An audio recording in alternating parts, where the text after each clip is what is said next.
There was a 5-year gap in the Halloween franchise after Halloween Resurrection, but before Rob Zombie's Halloween.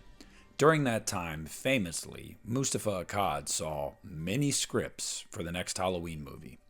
We had movies such as Halloween Retribution, we had Michael Myers vs. Pinhead, we had everything. There's one script that I've not been able to find a writer credited to, and that's probably for the best, that is very, very weird.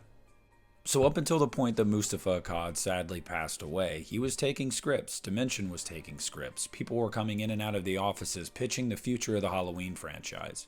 Well, in 2004-2005, one writer pitched an idea for the future of the franchise that would have served like Halloween 2018 in some ways, while also serving like Halloween Ends in some ways, and while also being, at times, insane. That script was titled Halloween 3000. Yes, Halloween 3000 in the year 2000. The title already makes a lot of sense. The idea for Halloween 3000 was that it was going to serve as a direct sequel to the original Halloween. Nothing else was going to remain canon. The 6 gunshots at the end of the first movie would have taken Michael Myers out, and we would have picked up years later. We were following a boy named Jimmy Moyer, a very terrifying name, Jimmy Moyer.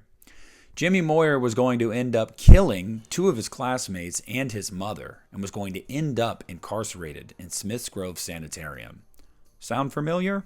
And as you might expect, Jimmy ends up breaking out of Smith's Grove right around Halloween, and goes on a killing spree in Haddonfield, Illinois.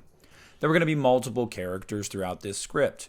We were going to see the return of Lindsay Wallace first, but she was going to be like the Dr. Loomis character, a person that had survived Michael, that somewhat understood Michael, and that wanted to put Michael down. She was going to be this wise older sage. We were going to see the return of Sheriff Lee Brackett, again, a guy that just keeps popping up in all these unmade Halloween sequels. He was still going to be out for vengeance against Michael Myers for killing his daughter on that night in 1978. We were also going to have another character in there that ended up being Jimmy's little brother. He wasn't going to be super integral to the plot until the 3rd act. And we were also going to see the return of Tommy Doyle. Yes, Tommy Doyle, another character we saw come back in Halloween Kills. And if you thought what they did with Tommy Doyle in Halloween Kills was off the wall, get a load of this. Tommy Doyle was going to show up at the climax of the movie and put Jimmy Moyer down himself.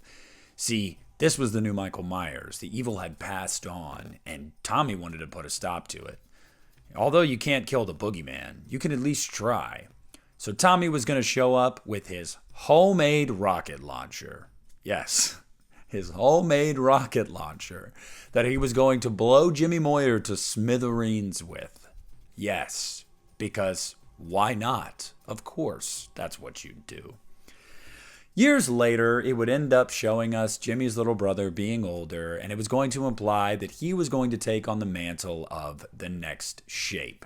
He essentially had the evil passed on to him in a kind of similar way to Halloween 4's ending, and the movie was going to end. So the script for Halloween 3000 would have given us our first look at a copycat killer. Now, you might have noticed throughout this video that I've layered pictures of Corey Cunningham. Why is that? Well, because this was, in ways, Corey Cunningham before we got Corey Cunningham. See, Halloween Ends broke the internet when they tried to do something different like that, and it fractured the fan base. It was a big swing. What a lot of people need to understand is that idea had been toyed with in multiple scripts before. It was almost like it was bound to happen sooner or later. We were going to see a copycat killer in this franchise. We saw it in Friday the 13th back in the 80s. Naturally, we'd eventually see it in Halloween, right? We did. It took almost 45 years, but we did. But had it been for Halloween 3000, we would have seen it 20 years earlier.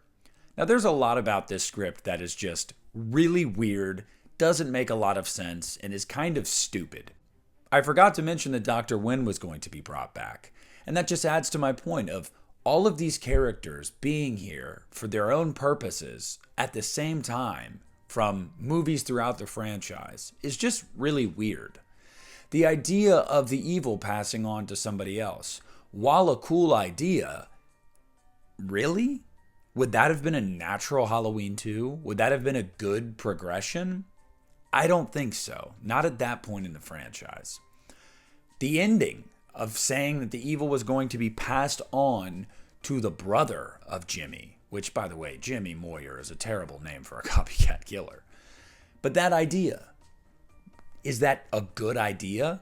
In my opinion, not really, because it makes it not very special. Oh, so it just hops now. It's like a demon. Everybody's just becoming a deadite. I don't like that idea. But most importantly, the rocket launcher. Are you kidding me? Just part of me wanted to see that on screen just so I could have reveled in how truly asinine it was. But like 99% of me is happy it didn't happen.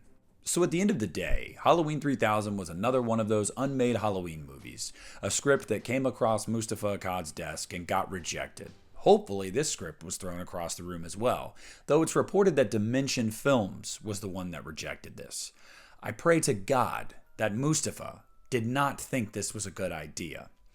So we never ended up getting this. We would eventually get a copycat killer years later, but Jimmy Moyer, alas, was not to be. With a nonsensical name, a terrible climax, a bevy of characters thrown in, it's probably for the best that this movie didn't happen.